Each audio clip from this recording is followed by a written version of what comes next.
La question de Netanyahou qu'une illustration du problème, c'est pas le fond du problème. Même si Netanyahou n'avait pas été inculpé, le problème reste le même. On a un système de justice qui a pris le pouvoir en Israël.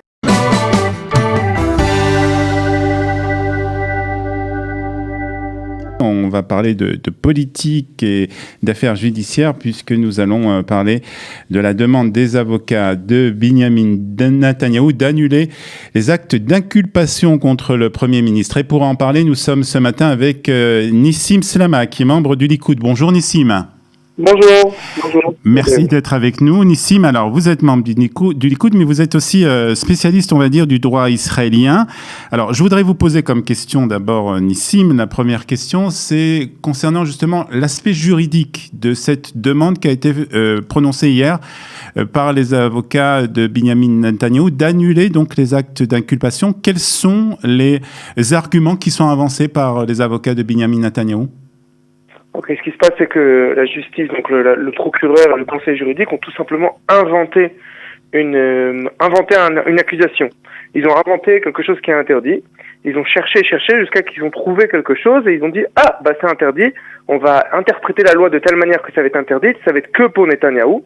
C'est-à-dire les autres personnes qui ont fait exactement la même chose et pire ne sont pas du tout inculpées. Eitan Kabel, Yair Lapid, etc. Et on va inculper Netanyahou. Dans tous les cas, si on pouvait faire confiance à la justice israélienne, il aurait été évident que l'acte d'accusation n'aurait pas été amené directement. Je dirais, Netanyahou ne serait pas devant la justice aujourd'hui. Et si on pouvait faire confiance à la justice, et les juges depuis longtemps l'auraient disculpé et auraient annulé ce procès qui est tout à fait ridicule. Alors, avant de parler de l'aspect politique, je voudrais quand même bien comprendre ce qui se passe au niveau juridique. C'est-à-dire que aujourd'hui, donc, il y a eu cette demande qui a été faite par les avocats. Vous nous avez expliqué que le parquet, en fait, a inventé des inculpations contre Binyamin Netanyahou, c'est ça ? Exactement. Il y a beaucoup de problèmes avec cette inculpation. Le premier problème, c'est le fait qu'ils ont cherché... D'abord, ce qu'ils cherchent, c'est ce qu'on appelle Agana Mina Tzedek en hébreu, c'est-à-dire protection par la justice. C'est le fait que quelqu'un qui est inculpé, qui est devant le tribunal, explique que toute la procédure de son inculpation s'est faite de manière non juste, et donc il réclame la justice, il réclame le fait qu'on le discute de manière évidente. C'est pour une application sélective, ce qui se passe ici, c'est pour une interprétation qui est un peu bizarre de la loi. Et la troisième chose, c'est qu'on invente un inculpé. C'est-à-dire, dans l'inculpation, il y a marqué Binyamin Netanyahou et sa famille. Alors, c'est Binyamin Netanyahou ou c'est sa famille. Et sa famille, c'est des gens particuliers. Ça n'existe pas dans l'inculpation. Il y a énormément des erreurs dans tout le processus d'enquête et du chantage aux témoins. Et le fait aussi, par exemple, que la défense n'a pas reçu encore toutes les preuves et n'a pas reçu encore tous les papiers et tout ce qu'il faut pour pouvoir défendre l'accusé. Le fait qu'il y ait des erreurs graves, par exemple, on interroge quelqu'un et ensuite quand c'est retransmis dans le protocole est différent de ce qu'on entend dans les enregistrements. Donc il y a énormément de problèmes. De manière générale, on peut disculper quelqu'un si on parle d'application sélective et s'il y a des problèmes au niveau procédural, de gros problèmes au niveau procédural. Ces deux choses-là se sont faites dans ce procès-là. Non, est-ce que les juges vont accepter ?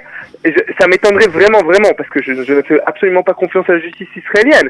Alors justement, avant de parler de cette confiance en la justice israélienne, qu'est-ce qui va se passer maintenant ? Donc les avocats ont déposé cette demande. Maintenant, les juges vont analyser les arguments des avocats de Binyamin Netanyahou. D'accord. Ils annulent, logiquement, ce qu'ils sont censés faire, c'est annuler. Alors, je ne dis pas qu'ils vont le faire, mais ils sont censés analyser ces arguments. D'accord. Comprendre que oui, il y a des problèmes ici, et tout simplement le disculper et dire, écoute, on annule tout ce procès-là, et on économise les millions de shekels du contribuable israélien qui ont déjà été dépensés pour des voyages à Melbourne et à Londres pour interroger des témoins, et tout simplement annuler.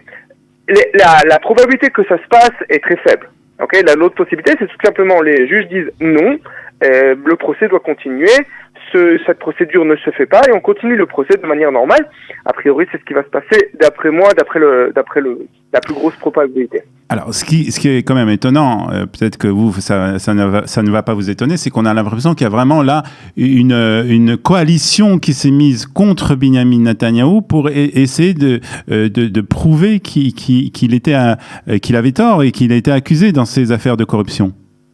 En fait, c'est très simple. Et ce qu'on a aux dernières élections, et il va y avoir bientôt de nouvelles élections, on avait le bloc que Bibi et le bloc anti-Bibi. Ok?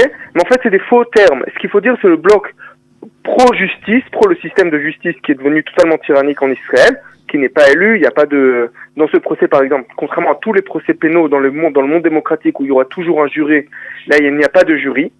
Et c'est que les juges qui décident eux-mêmes. Donc on a le bloc qui est pro, c'est le parti bleu-blanc, c'est toute la gauche israélienne qui est pro pour le système de justice, qui est pro pour les juges non élus qui décident à la place à la place de la Knesset. On le voit tous les jours. Et d'un autre côté, le Likoud et ses alliés qui sont le bloc qui disent il faut faire des réformes. Il faut faire des réformes pour l'instant. Et dans les élections, on a eu un gouvernement à parité, donc on n'a pas pu faire de réformes. Et Netanyahou, il est en fait une illustration de ce problème-là. Il est une vraie illustration. Et si je veux réformer le système de justice, je veux faire en sorte que, par exemple, comme dans tous les pays de droit anglo-saxon, le procureur général est toujours ou élu lui-même, ou il est responsable face aux élus. C'est pas un fonctionnaire qui est pas du tout responsable face aux élus, contrairement à Israël. Si je fais ce genre de réforme, donc il y a tout le système qui se met en place contre les réformes. Alors, est-ce que Netanyahou lui-même voulait faire des réformes? Depuis le départ, non. C'était pas quelqu'un qui voulait faire des réformes.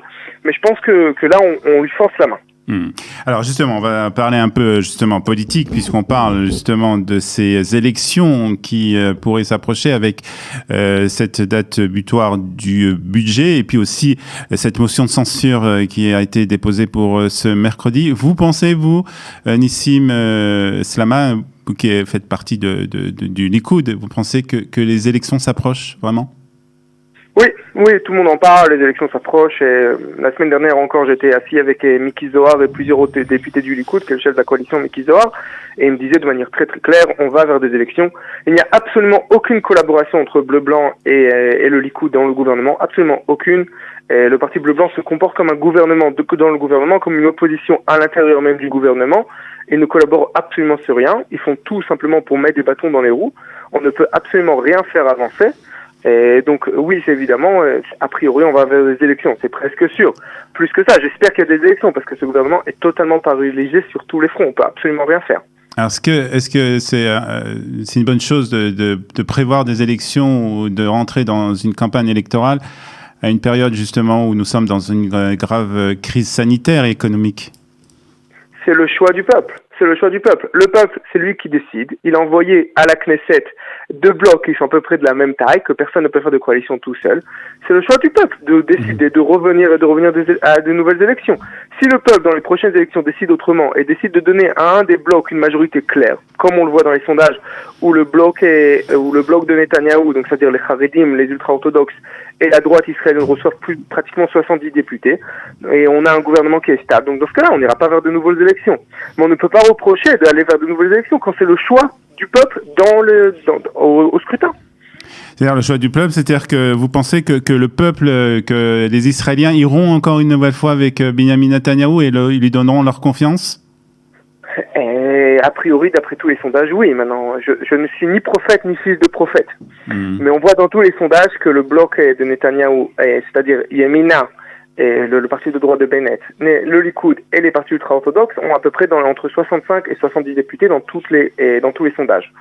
Donc, a priori, j'espère que de nouvelles élections nous donneront un gouvernement stable. Donc, ce qui est clair, c'est que la gauche, le centre-gauche, la gauche, ne peut pas former de gouvernement. Donc, dans tous les possibles, et c'était ce qui s'est passé en 2019 et en 2020. Il y a deux possibilités, ou revenir vers de nouvelles élections, ou que Netanyahou ait une coalition solide et claire. C'est les deux possibilités qui existent. Il n'y a aucune possibilité au niveau... je parle des sondages de la société israélienne. Pour l'instant, le bloc de gauche ne peut pas faire le bloc pro-Bagatz, pro-la Cour suprême, qui est pro pour le procureur, etc., ne peuvent absolument pas faire de coalition. C'est aussi la raison pour laquelle ils utilisent le système de justice israélienne comme recours. Et on n'arrive pas avec les élections, donc on utilise le système de justice israélien. On l'a vu hier avec l'histoire de parent 1, parent 2. La Knesset a voté de manière claire que dans les papiers officiels doivent marquer papa et maman et non parent 1, parent 2 comme le voulait la gauche israélienne, pour des raisons de progressistes, etc. Et le tribunal arrive aujourd'hui et demande au Misrad Apnim, au ministère de l'Intérieur, pourquoi tu ne changes pas tes papiers, tu mets pas par 1 ou par 2. alors que c'est la Knesset elle-même qui a décidé de ne pas le faire, et que le faire, ça allait contraire à la loi de la Knesset. Donc, à chaque fois, ils n'arrivent pas avec les élections, ils perdent les élections, et donc ils utilisent la Cour suprême et le système de justice qui est absolument non élu, qu'on parle de fonctionnaires non élus, pour faire une politique, la politique qu'ils veulent. Et donc c'est pour ça, donc les élections sont sur ça. Est-ce qu'on va réformer, est-ce qu'on va avoir vraiment de la démocratie en Israël? Parce que pour l'instant, Israël est passé de manière claire dans un état non démocratique où la Cour suprême décide des lois fondamentales et met des ordres d'injection contre les lois fondamentales au nom de leur légalité. La légalité par rapport à quoi? Quelles sont les lois qui peuvent vérifier les lois fondamentales? C'est la loi que Monsieur Chayout, la présidente Monsieur Chayout, qui est le mari de la présidente de la Cour suprême, lui a dit le matin en se brossant les dents.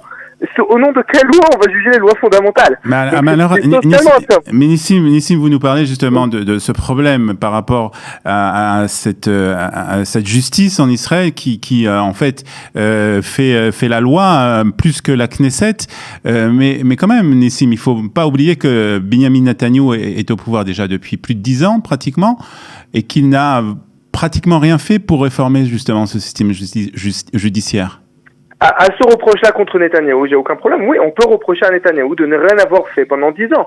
Ce qu'on peut dire aussi, c'est qu'on peut, pour pouvoir faire tous ces accords, par exemple, on l'a vu en Arabie Saoudite, on a eu là, maintenant on a la paix avec le Bahreïn, avec les Émirats Arabes Unis. On peut dire que Netanyahou s'est plus occupé des relations extérieures d'Israël. Et en fait, je pense qu'il y a pratiquement, on peut dire que c'est une sorte de raquette. On lui a dit ne touche pas au système de justice. Hein, j'imagine, je suis pas en train de dire que c'est des choses claires, mais d'un point de vue extérieur, on peut imaginer que c'est un système de raquette. Et quand on fait du raquette, au bout du compte, la mafia, elle veut toujours encore et encore et encore, et au bout du compte, il se retrouve lui-même devant la justice pour ne pas avoir réformé le système. Est-ce que le reproche à Netanyahou, on peut le faire? Évidemment. Moi, je suis pas là pour être pro-Bibi. La question de Netanyahou est une illustration du problème. C'est pas le fond du problème. Même si Netanyahou n'avait pas été inculpé, le problème reste le même. On a un système de justice qui a pris le pouvoir en Israël, qui a des commissaires politiques qui s'appellent les conseillers juridiques dans tous les ministères, dans tous les bureaux. On a des conseillers juridiques qui ne sont pas élus, qui sont des fonctionnaires totalement, qui ne peuvent pas être renvoyés par les élus, qui ne sont pas choisis par les élus et qui décident à la place des élus sur toute leur politique, qui décident la politique des élus, qui permettent aux élus de faire ça ou ça ou ça. Ce qui est quelque chose d'incompréhensible et quelque chose qu'on ne pourrait pas comprendre. Je ne connais pas qu'en France, il y ait des conseillers juridiques que tout le monde connaît, que tout le monde sache que c'est avec le conseiller juridique qu'il faut parler et non pour faire avancer quelque chose et non avec le ministre. Nissim Slama, merci. Vous êtes membre du Likoud, je vous rappelle, et merci de ces explications concernant donc cette demande des avocats de Benjamin Netanyahou d'annuler l'acte d'inculpation contre le Premier ministre. Merci et bonne journée, Nissim. Bonne journée.